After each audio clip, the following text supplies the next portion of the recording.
Mas tá bem? Ah, então tá. Lógico que eu senti. Agora eu faltei uma, então a gente só faltou duas.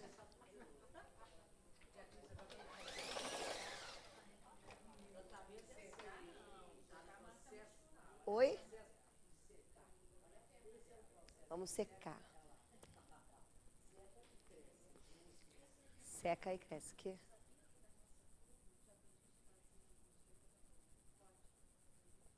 O quê? Ah, é? Mas da nossa turma, deve ter uns alienígenas fazendo isso, né? Ah, tá. Eu não vou querer fazer supervisão. Não tenho a menor paciência para ninguém bitolando e enfiando o dedo na minha análise. Já chega de supervisão, já chega aqui. Eu não tenho. Não, você tem que ver as minhas caras na pós. São as melhores. E o Rafael ainda tira foto e me mostra. Pô, tem uma garota na pós, uma senhora, uma garota. Eu chamo de garota porque ela tem um arquétipo de Perséfone muito mal constelado. Ela deve ter uns 50 e pouco, quase 60 anos, mas se veste como se ela tivesse 15. 15 fosse hippie, sabe? Aquelas coisas meio hippie. Ai, e toda hora ela tem que levantar a mão para fazer para falar um negócio. E ela fala uma coisa que você fala assim. É, tipo. Não, a mulher fala assim. Por exemplo, a gente está conversando sobre alguma coisa, aí o professor vira e fala assim: ah, não, porque um complexo acontece isso, a pessoa faz isso. Aí ela vira e fala: é porque a minha filha. Você fala, querida, guarda a sua filha para você. A gente está no meio de uma aula de pós-graduação. Os seus problemas pessoais, você guarda no seu eu. Né? Não é uma terapia em grupo. Ela não tem a menor noção, gente. Tem a menor noção, mas enfim. Ah, mas eu não faço isso, tenho certeza absoluta. Eu não tenho a menor paciência para fazer isso, elas não abrem a boca lá dentro. Não, porque é noção, né, gente? Minha cachorra tá bem. Tá bem assim, a gente vai saber sábado se ela ficou curada ou não. Mas ela tomou, tadinha, ao todo foram 6... Ah, eu não vi. Ela tomou 10 injeções de meropenem, que é um antibiótico, tadinha, que queima. 8 da manhã, 8 da noite. 8 da manhã, 8 da noite. É, salvar mais tadinha, cara, sofre. Fechou um pouquinho. Fechou um pouco. É, foi uma ferida. Que ela pegou uma bactéria bizarra e um fungo bizonho. E aí a gente tá nessa. Mas vamos lá, gente. Vamos pra aula. Que eu descobri que as minhas aulas vão pro YouTube sem editar. Então essa fofoca aqui do começo aparece. Entendeu? É, a Tayana que me falou que ela ria beça. Eu fiquei falando, ah, você ri? Que escuta? Olha, inclusive ele vai mandar no Facebook perguntando como é que tá a Flair. Vamos lá, gente. Eu tô com essa voz de pato rouco, tá? Desculpa, mas vamos embora. Tudo bem, Frank? Não, né? Tá ótimo? Então tá bom. O Frank tá com uma carinha hoje. Vamos lá. Aí, ó, que do mal. Vocês lembram? Ah, foram vocês? Ou foi a parte da... Foi. Lembra que eu queria falar da parte dos olhos fechados naquela aula que a Jane ficou... Aqui, acabei de achar. Demônio. Vamos ler. Não, não vou ler não. Vou ler esse aqui de cima.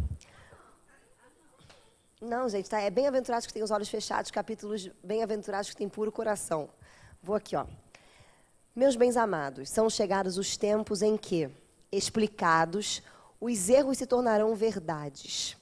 Ensinar-vos-emos o sentido exato das parábolas e vos mostraremos a forte correlação que existe entre o que foi e o que é. Digo-vos em verdade, a manifestação espírita avulta no horizonte, e aqui está o seu enviado para lhe resplandecer como o sol no cume dos montes. João Evangelista. Que lindo, né? Vulgarmente conhecido como Francisco de Assis. Vamos fazer nossa prece. Agradecemos, Senhor, a oportunidade de aqui estarmos. Agradecemos a nossa querida veneranda por abrir as portas de sua casa e permitir que possamos ampliar um pouco a nossa consciência. Assim pedimos a ela que guie as nossas mentes nos estudos da nossa tarde de hoje. Graças a Deus. Isso é brownie? que eu fico vendo aquelas fotos, eu acho tudo aquilo muito do mal. Vocês acabam com a minha dieta. Vamos lá, gente. A Jane tinha falado um pouquinho para vocês da diferença de religião e religiosidade. Eu vou entrar um pouquinho aí. E a gente vai falar um pouquinho das crenças saudáveis e crenças patológicas, tá? Então, vamos lá. Só fazer uma recapitulação da aula passada. Eu acho que a gente... Olá. Eu acho que a gente... A aula passada foi tranquila, gente? Vocês entenderam? Foi? Foi boa, que bom. O que a gente falou na aula passada?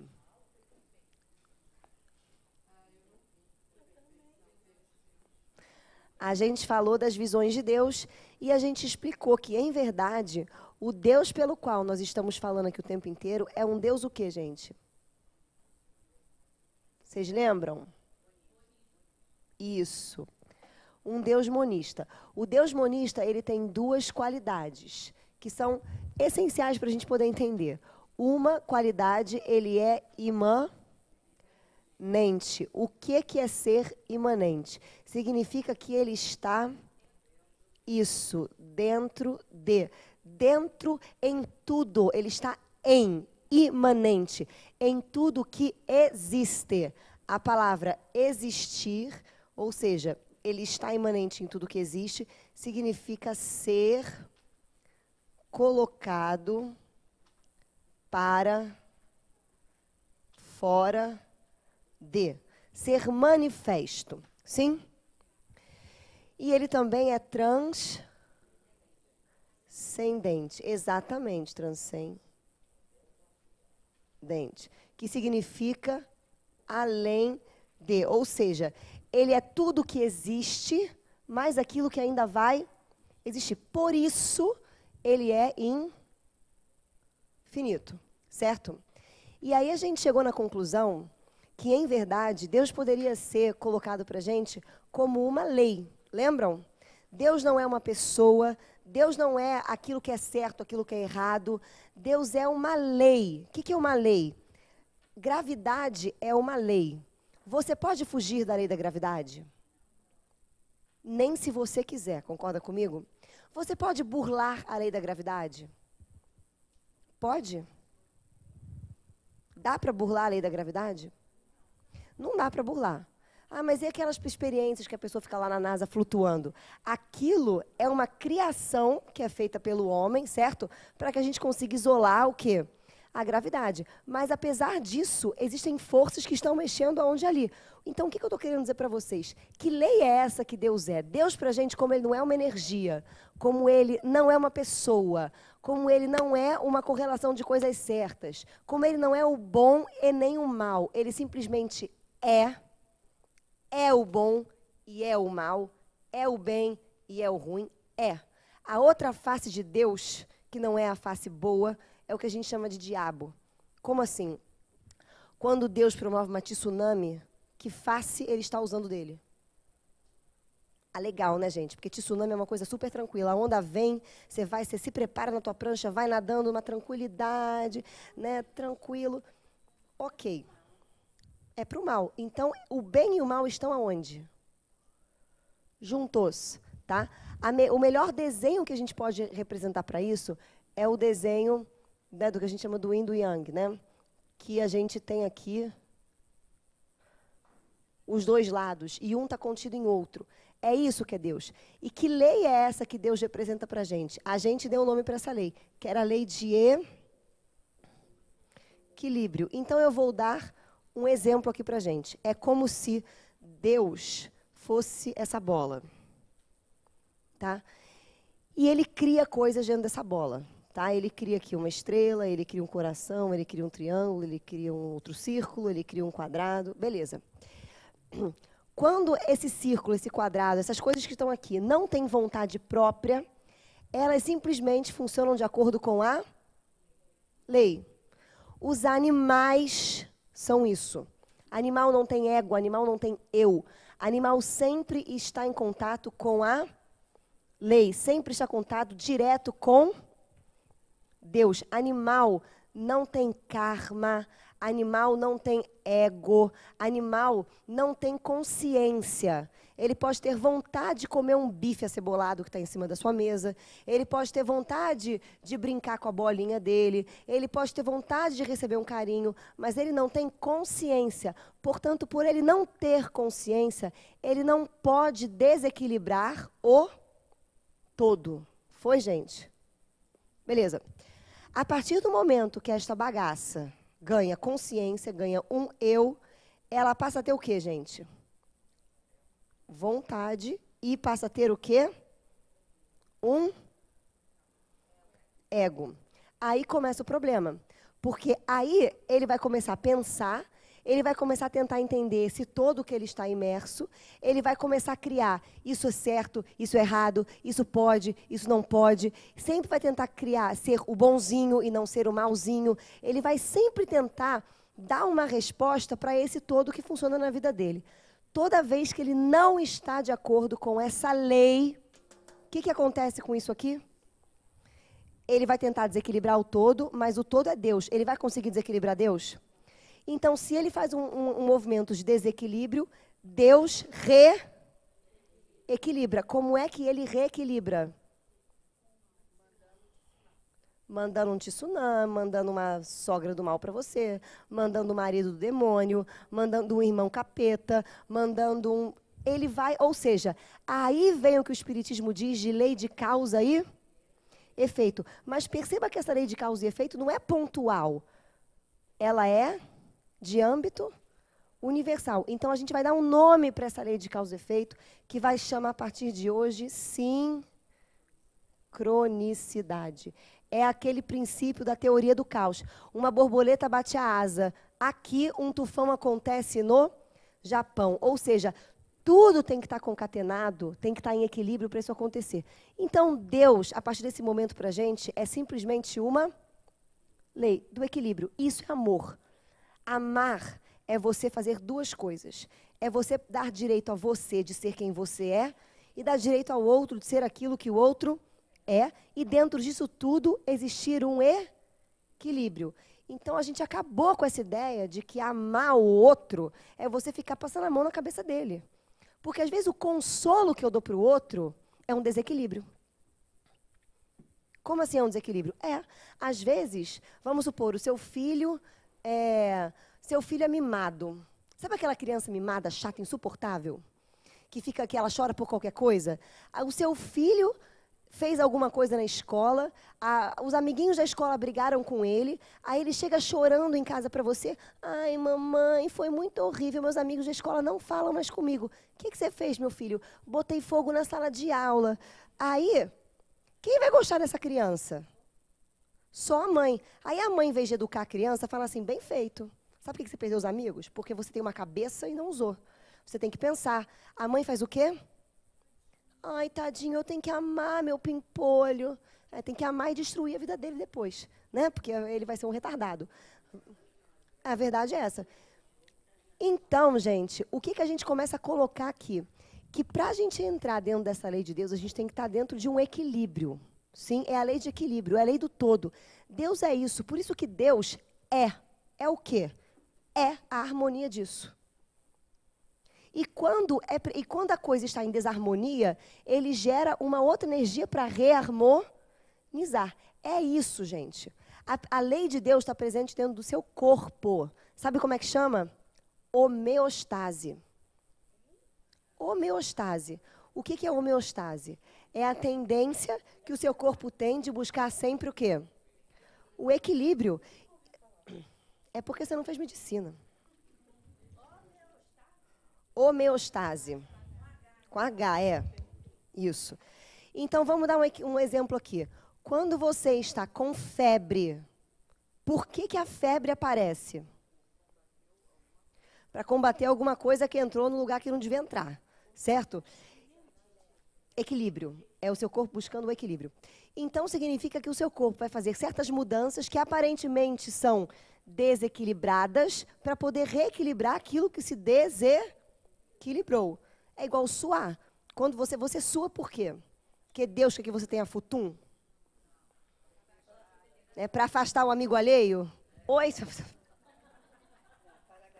Né? Porque tem uma galera, né, gente, que não conhece o Rexona, né? Tem a galera que não conhece o Rexona, que fica 48 horas, que passa sei lá o que passa. Tem uma galera muito, né, muito orgânica que passa limão. Eu não acredito nisso, não. Né? Mas, enfim, nojento, né, gente? Você cata o limão. Enfim. Mas voltamos aqui para o nosso problema, né? Para a nossa questão.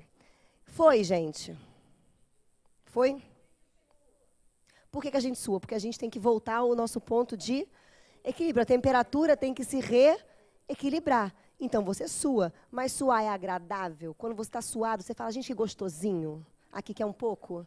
É desagradável, mas é necessário. Então, para Deus, o bem e o mal existem? Não. Preste atenção, ser do inferno. Para Deus, o bem e o mal existem? Não.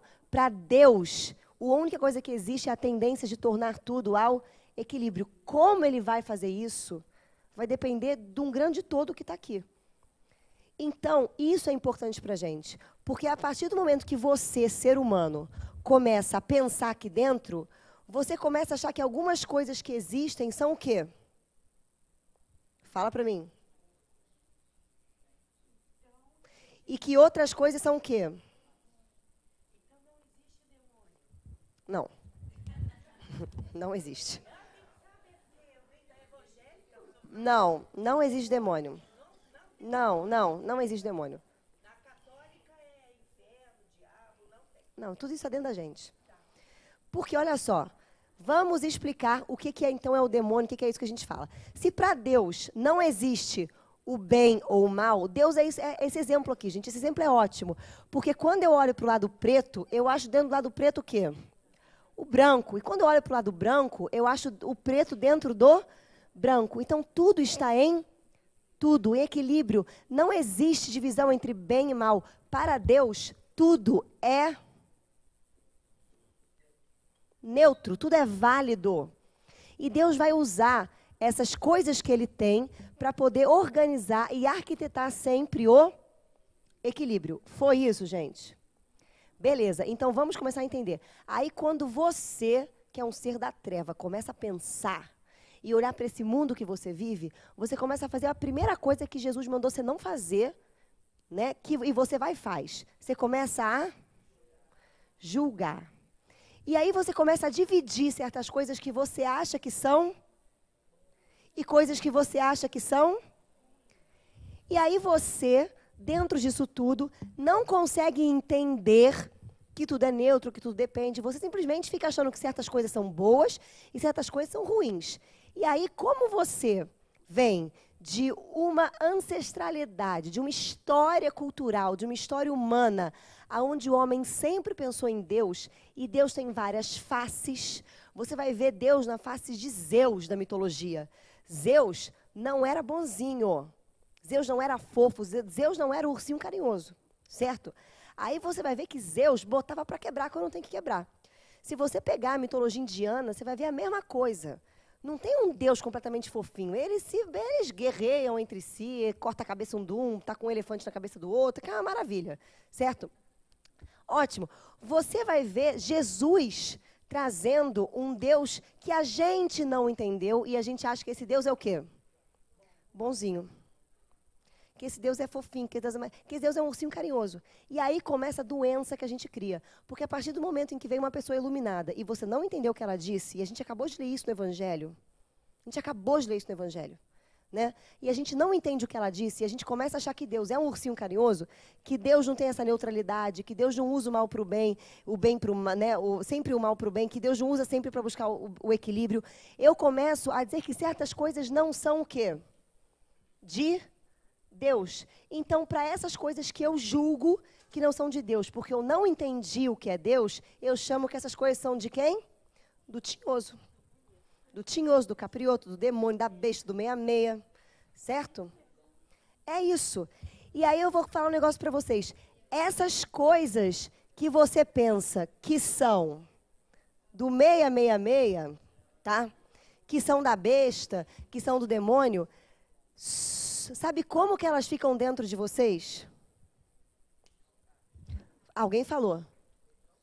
Ela fica na sua sombra. E aí o que acontece? Você passa a vida inteira querendo ser o bonzinho e o demônio sempre bate à sua porta. Você passa a vida inteira querendo ser uma pessoa ilibada, uma pessoa que faz o bem, uma pessoa que fala baixo, uma pessoa que diz que ama todo mundo. Aí um dia alguém pisa no seu calo, você vira para a pessoa e fala, eu odeio aquela pessoa. Aquela que você finge que adora. Ou você faz o quê? Você simplesmente passa a vida inteira babando o ovo, né? Ou babando o ovo não, melhor, você passa a vida inteira tratando bem lá uma pessoa, a hora que essa pessoa sai daquilo que você queria que ela fosse, você faz o quê? Fofoca, chuta, intriga, mas você depois vem à casa espírita ou vem na religião, né, e vem fazer a caridade. Sim?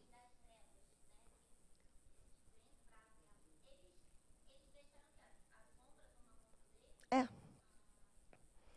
Por quê? Porque você pode ter certeza que acontece o seguinte, ó, vou contar um caso desse ser das trevas que ela falou.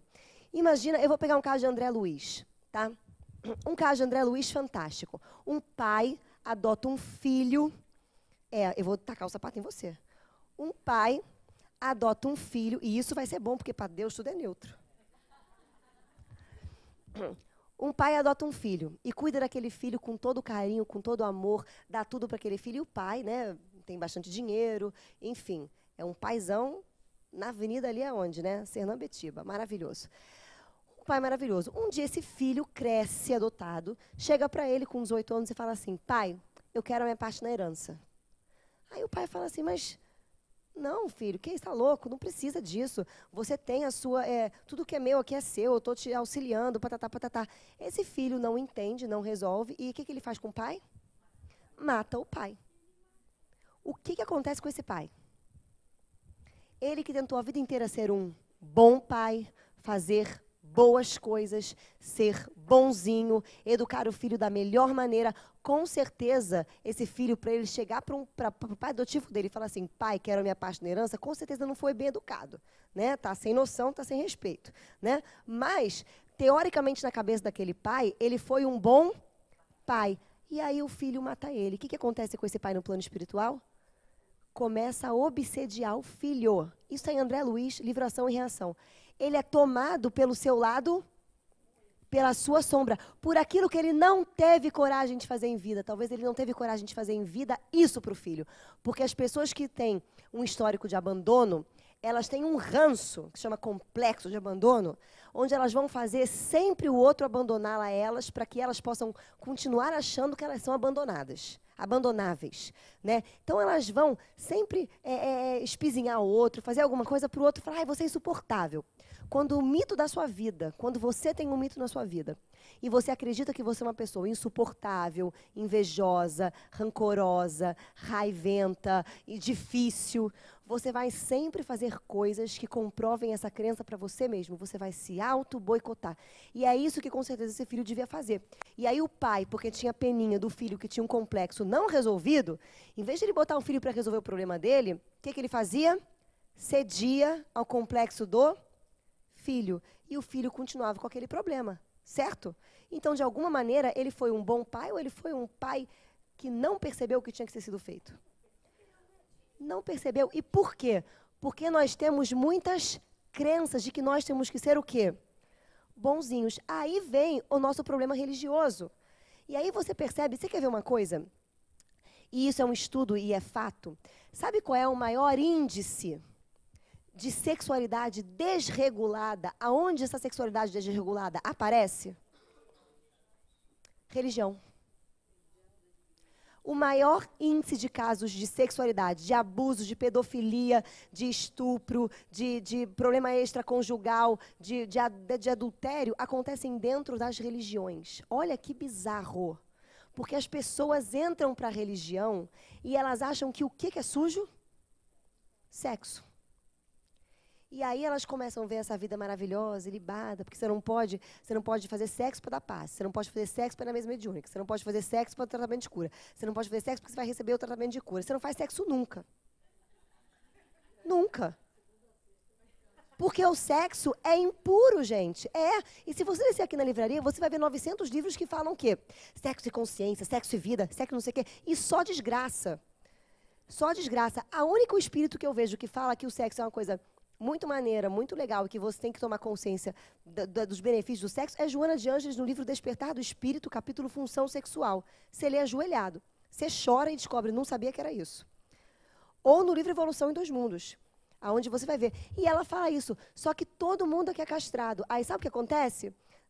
A gente começa a andar por aqui e vem um senhorzinho e fala assim, vem uma pessoa e conta pra você assim, não, porque eu tenho às vezes sonhos de conteúdos muito sexuais, porque não sei o quê, mas eu já melhorei bastante. Você fala, filho, você está castrando.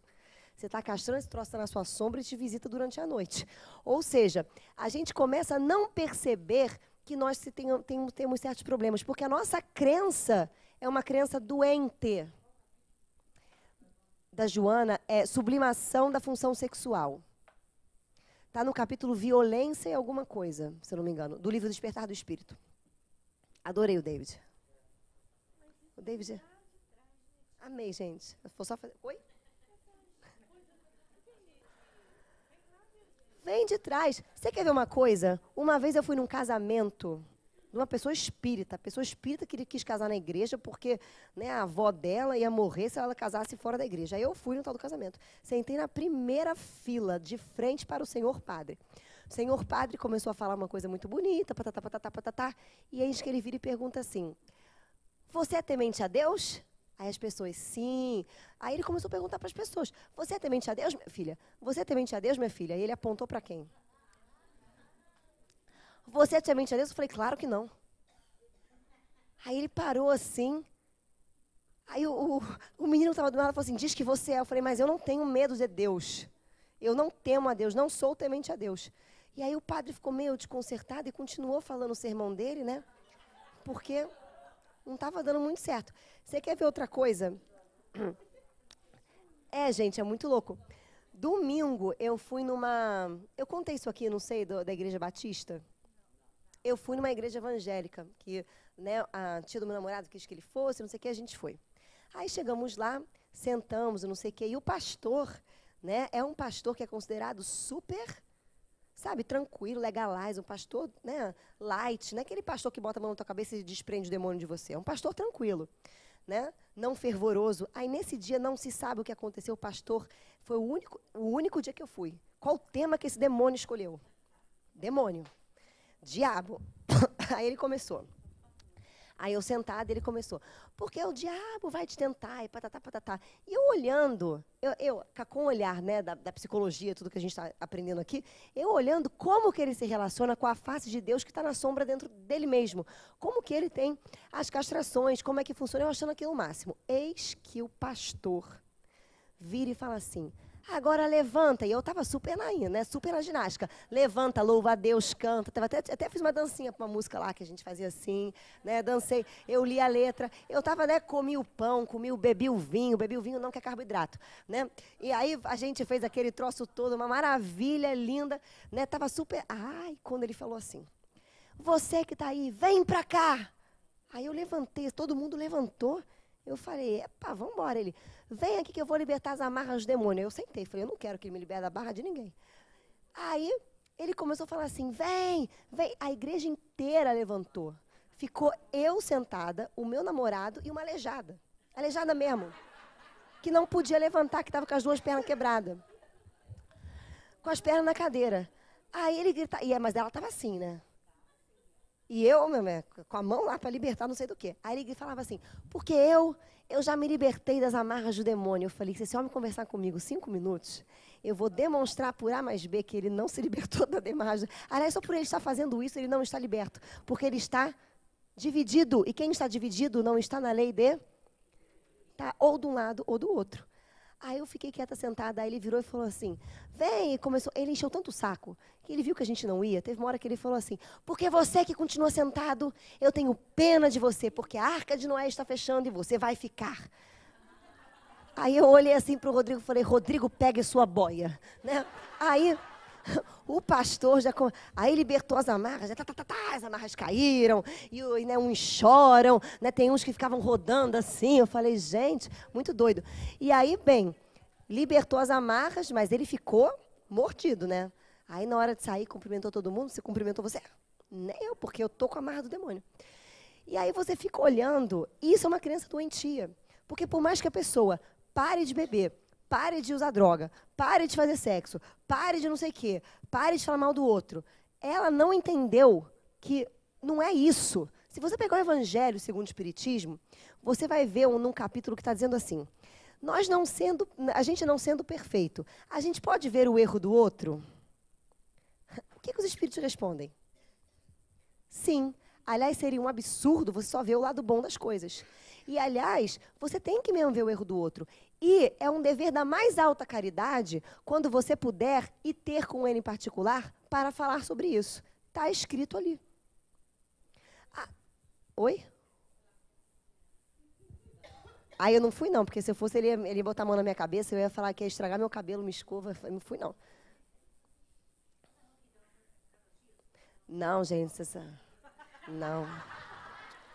Essa rouquidão foi por causa do meu cachorro. Foi por causa da minha cachorra, que quando eu descobri que ela podia ser sacrificada, eu fiquei doente, não quis sair para o mundo, quis hibernar.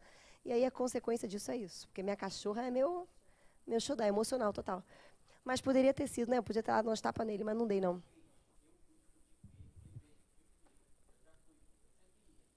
Nossa, imagina o que foi isso.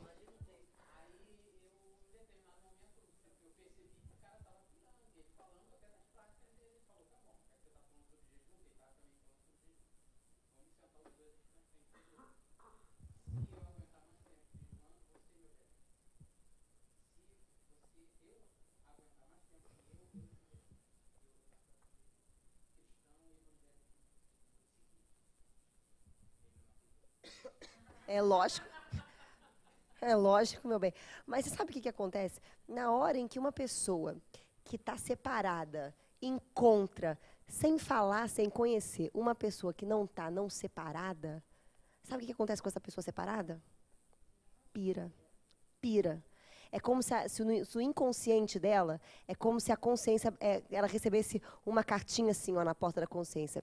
Querido, você não é assim porque você não quer. E ninguém aceita ficar ouvindo muito tempo atestado contra si mesmo, né? E é mais ou menos isso. É isso que Jesus fazia, gente. Por que os fariseus, na hora de vir falar com Jesus, ficavam gago, né? Perdiam, não sabiam mais nada da lei, esqueciam não sei o quê? Porque esse é o efeito. Então, por isso que a gente fala tanto aqui no nosso curso, que você precisa trabalhar a sua sombra. Você precisa ver o que está escondido aqui, o que você está julgando que é ruim. Eu não posso chegar e dizer exatamente assim, fulano matou ciclano, fulano fez o mal. Alto lá, fulano não devia realmente ter matado. Ok, eu não vou matar porque eu sei que eu não tenho direito de tirar a vida do outro. Mas nem sempre o mal é um mal e nem sempre o bem é o bem. É isso que eu quero que esteja na nossa cabeça. A gente tem que aprender a transitar, porque se a gente não aprender a transitar, a gente vai ter sombra. E toda religião aonde você não pode fazer certas coisas, por isso que eu falo com vocês, tomem cuidado com o que vocês escutam. Porque eu já vi muita gente falando aqui, a gente não pode ter raiva, né? A gente não pode não gostar dos pais. A gente não pode... Quando você falar isso, você foge dessa pessoa, pelo amor de Deus. Você não escuta, você tá com inseticida nela. Por quê? Porque você pode ter 100% de certeza que esta pessoa está cindida, não entendeu nada, ela está buscando ser boazinha e uma hora o demônio vai bater na porta dela. Uma hora o cão vai sair. Porque ninguém fica em um lado só. O equilíbrio funciona assim. Quando você escolhe fazer alguma coisa, se não está de acordo com a lei do equilíbrio, sabe o que vai acontecer com você? Você vai ter duas opções. Ou você desescolhe, ou você desescolhe. Porque a vida vai fazer você mudar. E se você não muda, a vida vai fazer você morrer. Porque mudar é morrer. Quando eu escolho sair daqui para vir para cá, esse lugar morreu para mim. Quando eu escolho ser diferente do que eu sou, morre em mim o homem velho, para nascer o homem novo. Se a gente não muda as nossas crenças e valores, nossos padrões, se a gente não usa isso é religiosidade. Não tem nada a ver com você. A pessoa vira para mim uma vez e falou assim, eu tenho que desenvolver minha espiritualidade. Aí eu, que não sou muito do bem, perguntei, como? Aí vira o demônio para mim e fala assim, não, eu tenho que começar a me envolver, a desenvolver mediunidade, a me conectar com os espíritos. Eu falei assim, deixa eu ser idiota. Eu não aguentei. Eu falei, espiritualidade não é nada disso. Espiritualidade é você começar a se conectar com você Mesmo. Não tem nada a ver. Se você vai usar uma religião, você quer ver uma pessoa extremamente espiritual que não tinha religião? Einstein. Einstein, você acredita em Deus? Não, eu sei. Jung. Jesus não era cristão, gente. Maomé não era muçulmano. Siddhartha não era budista. Mas a gente acha que para desenvolver espiritualidade, a gente tem que estar inserido em alguma religião. A religião, para quem tem olhos de ver, é um caminho para si mesmo. Mas para quem não tem, a religião é um apego.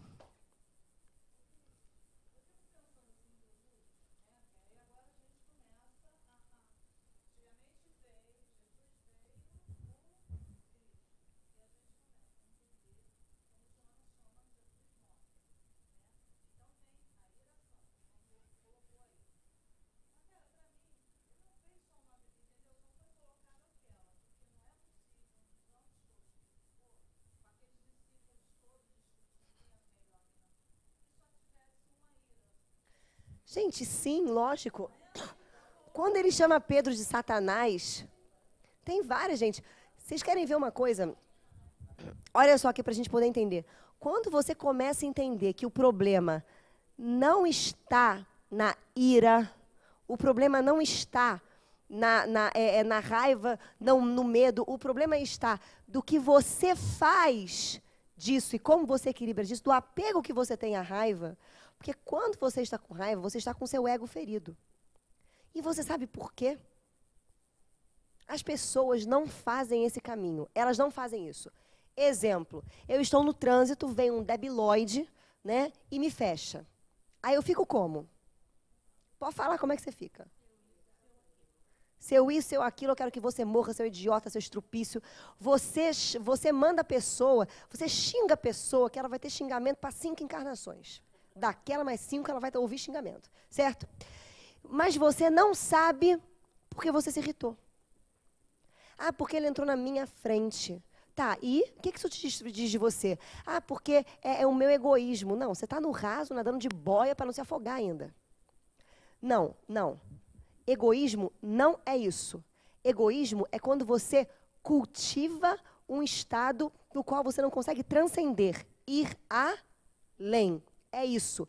Então você tem que se perguntar, por que me incomodou? Ah, me incomodou porque ele entrou na minha frente e não podia. Por que ele não podia entrar na sua frente? Ah, porque não faz parte da boa educação.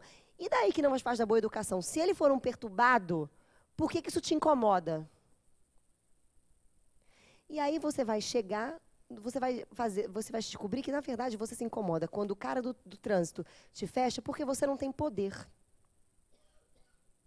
E no fundo, você está querendo o quê? Poder. Mas que poder é esse? Não é que o poder de mandar no outro, poder de botar suas leis. Não é isso. É poder sobre você mesmo, é autoconhecimento, são outras coisas. A coisa é mais profunda do que a gente pensa. E a gente não para pensar. A gente fica aqui no superficial, porque a gente ainda fica com a cabeça do julgar. Então, por exemplo, você pega aqui uma autocura da vida. E aí eu já vi isso em autocuras, pessoas falando no autocura assim, né? Não sei se aqui na casa faz, espero que não. Mas pessoas falando assim, não, porque você, vamos estudar sobre a culpa. Você não pode ter culpa, a culpa é muito ruim. Aí você fala, se a culpa é muito ruim, olha que louco, eu tenho que me eliminar da culpa, certo? Então, se eu me elimino da culpa, eu posso fazer o quê? Tudo. E eu tenho que arcar com as minhas consequências? Eu não vou ter culpa? Que se dane a consequência. Então, a culpa é positiva. Agora, permanecer na culpa e ficar se chicoteando, sem entender o que aconteceu, sem entender por que você se culpa, qual é a tua fragilidade, qual é o teu complexo de inferioridade que está aí, o que você aprendeu que você tem que se transformar, sem entender isso, é horrível. Porque aí você começa a se auto-boicotar. Como assim se auto-boicotar? Você tem culpa porque quando você era pequeno... Você quer ver de onde é que a gente tem culpa e isso é do mal? Todo mundo aqui tem pais e mães, certo? Todo mundo aqui já sentiu o peso que é você ir contra papai ou contra mamãe. Ou melhor, todo mundo aqui é espírita. Não sei vocês, mas alguns já tiveram essa experiência aqui, porque eu sei. Já ficaram super mal de irem contra o que todo mundo do espiritismo pensa. E aí você fez o quê? Você tentou, não, eu vou falar com jeitinho. Não, eu babei o ovo dele. Eu fiquei mal, mas depois me aproximei de novo, eu pedi autorização no Facebook, a gente é amigo. Não, aí eu expliquei, eu fiquei explicando para ele. Muitas vezes a gente se justifica porque a gente está com culpa. E não porque a gente tem que se justificar. Quer ver isso acontecendo? Você pega uma criancinha pequena e a mãe dessa criancinha. Aí a criancinha vira para a mãe e fala assim, mãe, posso dormir no seu quarto? Aí a mãe fala, não. Mas eu quero dormir no seu quarto. Não. E aí a mãe começa, não pode, porque não sei o quê, porque não sei... Não é não. Mas por que você tem que ficar se justificando para a criança? Porque no fundo, você está sentindo o quê? De ter falado o quê? E de ver a criança chorando. Então a gente não faz esse movimento. Por isso que a gente fica caindo aqui, ó, bom e ruim, bom e ruim, bom e ruim. Então Deus, quando Deus só pode ser o bem, quando eu idealizo que espírito de luz é aquela coisa boazinha, o ursinho carinhoso, que não grita, que não faz xixi, que não tem raiva, que não tem culpa, que não tem sei lá o quê, na hora que eu acho que espírito de luz é isso, eu estou colocando o espírito de luz, sabe aonde? Na minha... Porque eu estou dividindo certas coisas, e certas coisas eu não posso o quê? Ter e ser. Só que na minha vida, eu vou começar a apresentar elas. Então, sabe quando eu vou atingir o meu ideal? Nunca, porque o seu ideal não é ser humano. Mas o ideal do autoconhecimento é fazer você se tornar humano, não é fazer você se tornar Deus.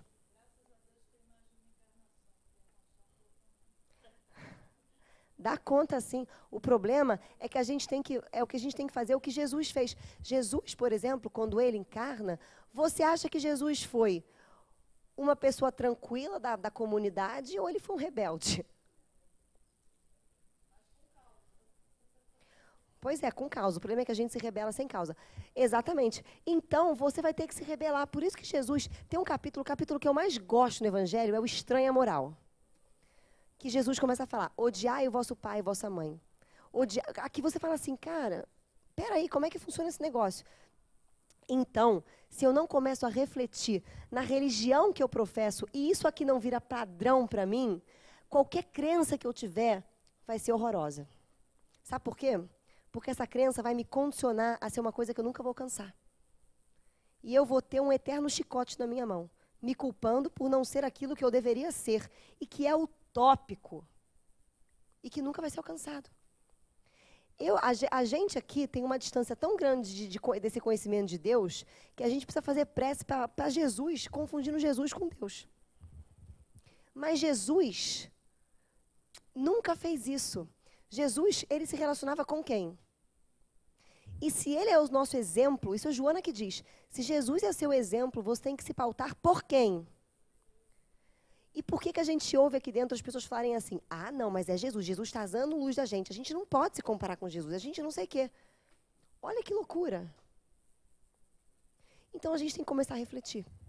Então é isso que a Joana chama de crenças não saudáveis, de religião sem religiosidade, porque aí a minha religião vira para mim um lugar aonde eu vou para tentar canalizar a culpa que eu tenho dentro de mim. Então eu venho para a casa espírita às vezes, eu tomo um passe, não porque simplesmente eu já estou querendo me sintonizar comigo mesmo, me autoconhecer e tal, é porque eu sou desequilibrado. Eu vou fazer caridade porque eu sou uma pessoa muito ruim. Eu vou fazer um curso porque eu sou uma pessoa que ainda tem que aprender muita coisa ainda. Ou seja, a gente, na verdade, muitas vezes se utiliza da religião como o quê? Uma bengala ou um chicote. Porque cada vez que a gente entra aqui, a gente se sente como? Mal. Mal. Vou ser sincera para vocês, o único palestrante espírita que me faz me sentir bem próxima de Jesus é o Luiz Mário. Porque o Luiz Mário, ele fala o tempo inteiro assim, você é a luz, você é o sal do mundo, você é Cristo, você é isso. E 99% dos outros falam o quê? Você não é, porque a gente está no mundo de prova e expiação. E quem está no mundo de prova e expiação tem que pagar, tem que sofrer, tem que não sei o quê, tem que nananá, tem que não sei o quê. Ou seja, você pode escolher. Você pode ficar na religiosidade doentia Ou você pode, quer dizer, religião doentia, ou você pode buscar a religiosidade que sublima você. Mas para isso é o autotrabalho. Para isso, isso aqui, ó, tem que estar na nossa cabeça. Se isso aqui não estiver na nossa cabeça, a nossa religião vai se tornar uma das coisas que vai fazer a gente cair. Vou dar um exemplo. O que você mais encontra em literatura espírita é religioso que falhou. É o padre que volta porque falhou, certo? É o espírita que vai para o Vale dos Espíritas, né? É o religioso que faz não sei o quê. Ou seja, vou dar um exemplo de um religioso que falhou. Irmão Jacó, do livro Voltei, do Chico Xavier. Presidente de centro espírita, fazia caridade segunda a domingo, desencarnou e no plano espiritual encontra com um frequentador do centro dele, iluminado, cheio de luz, e ele pergunta para o mentor dele, por que ele tem essa luz? E aí o mentor fala, porque ele se iluminou, porque ele aprendeu tudo que você falou no centro espírita, porque ele frequentou, porque ele teve religiosidade, ele encontrou a espiritualidade. Gente, ele teve autoconsciência, ele tomou consciência de quem é, isso é autoconhecimento. Aí o irmão Jacó pergunta para o mentor dele, mas por que eu não tenho? Aí ele começa a fazer o Crédito Karma. Eu fui presidente de casa espírita, eu fiz a caridade, eu fiz isso, fiz aquilo, construí a casa, não sei o quê, dediquei a minha vida toda a isso. Aí o mentor fala exatamente por isso. Porque você fez tudo isso, mas você não se tornou nada. Ou seja, eu tenho que tomar muito cuidado com a crença que eu tenho. Se quando a gente lê aqui caridade, eu estou entendendo o que é caridade, ou se eu estou confundindo com caridade com fazer simplesmente uma doação, uma boa ação ao próximo. E não é isso caridade. Jesus usou 4 palavras para falar sobre amor. Uma é eros, amor de ligação, amor sensorial, amor carnal. Outra foi ágape, que é o amor a esse Deus neutro, desse Deus, né, que transcende tudo isso, a essa lei de equilíbrio. Você amar a Deus acima de tudo é você entender que quando acontece alguma coisa na sua vida que sai da sua vontade, do seu rumo, na verdade é a lei de equilíbrio que está tentando te com quem? Com você mesmo. É isso. E aí ele falou de ágape, ele falou de filhos, de amor fraternal. E por último, ele falou de caritas.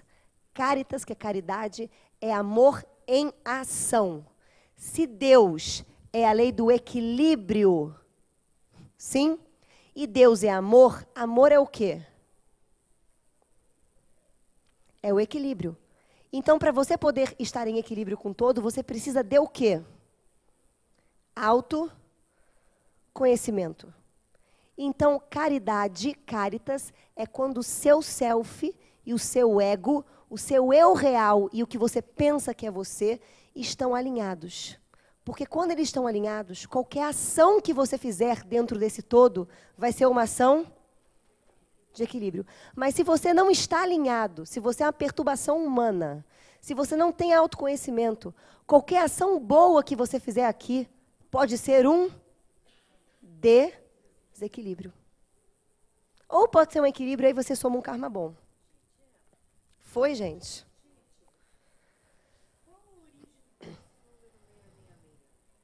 Ah, não pede para eu explicar.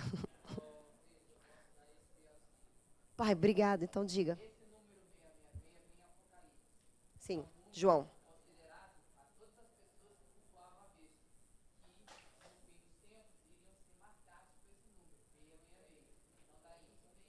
Exatamente. Exatamente. É a melhor maneira de explicar. Agora, por que João Evangelista escolheu o 666? Que aí você é uma outra aula. Foi, gente? Alguma pergunta? Você está bem? Vocês estão com uma cara, parece que eu cheguei aqui e falei a pior coisa do planeta Terra. E aí está todo mundo mal.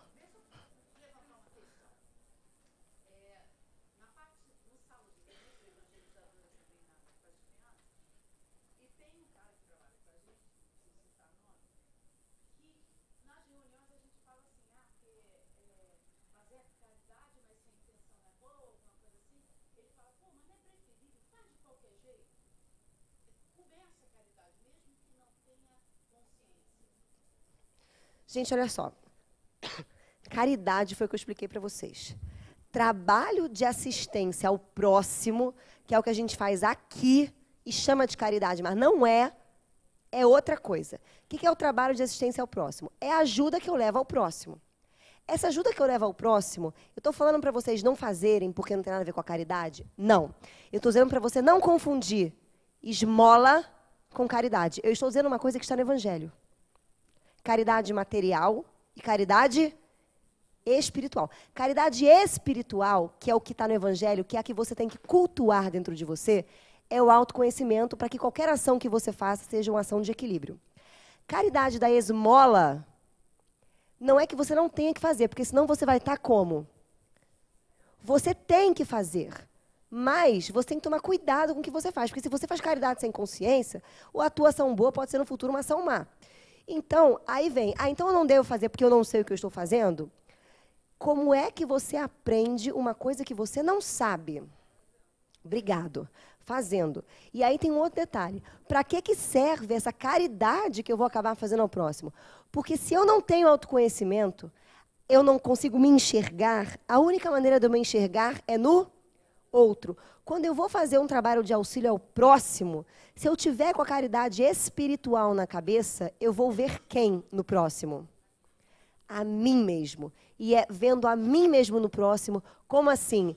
Eu estou aqui no atendimento fraterno, vem uma senhora do Seara de Luz, que, sei lá, que o marido bebe, espanca ela é submissa ao marido, não sei o quê. Ela senta na minha frente, porque Deus é a coincidência, Deus é a sincronicidade. A Joana diz que a coincidência é a mão discreta de Deus, que programa as coisas para darem certo na hora exata e nas circunstâncias ideais. Então, se senta uma mulher na minha cadeira, no tratamento, no atendimento fraterno, que é submissa ao marido, o que ela está falando para mim? Que você é submissa e você não sabe aonde. E nem por quê, e nem do quê. E se você for aquela mulher que manda no seu marido e acha que não é submissa, tenha certeza que você é submissa ao seu ânimos, à sua vontade, a sua ideia de independência, a sua ideia de liberdade. Então, ela está falando de quem? De você. Se eu tiver com essa cabeça, a ação ao próximo, para mim, é a melhor coisa que eu posso fazer. Essa caridade que ele falou. Porque se eu tiver com essa cabeça, eu vou estar me enxergando sempre. Agora, se eu tiver com a cabeça de que eu sou um missionário, estou ajudando ela, simplesmente afagando aqui a cabeça dela, falando, minha senhora, olha, mas bota seu nome aqui no papelzinho, vai para o tratamento espiritual, vai aqui assistir palestra, a gente vai consolar, a Joana vai estar do seu lado, tá? Reza, faz o evangelho em casa que vai passar. Eu sou uma múmia. Porque eu fiz caridade, esmola, e não fiz autoconhecimento. Fala.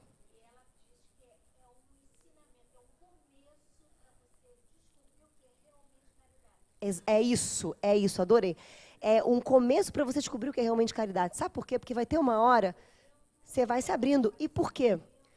Exatamente, porque vai ter uma hora que você vai descobrir que é muita coincidência mulheres submissas caírem na minha cadeira. E é a hora que Deus fala, graças a Deus.